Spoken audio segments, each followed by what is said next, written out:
એકડે એક પાપડ શેક પાપડ કાચો દાખલો શાક બગડે બે રામ નામ લે રામ નામ કેવું સુખ આપે એવું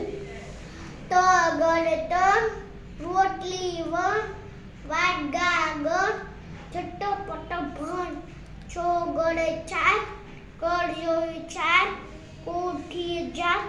હિંમતના હાર પાછળે પાંચ ચકલીની ચાંચ ચકલી ઉડી ઉડી ડૂબી ચોગડે છ ભણવામાં ઢ એટલે ઢગલો ઢલો ઢલો બગલો સાતડે સાત સાચી કરો વાત માતો ના થાય વડા ઘી ના ભરો ભડા પછી આઠડે આઠ માથે જો પાઠ પાછે ઝેલ ઉઠજો વેલ નવ વડે નવ માટલીમાં જાવ જોઈ ગયો સડી દુશ્મની રડી પછી એકડી ને 10 હવે થઈ બસ લાંબી ઠંડી બદલી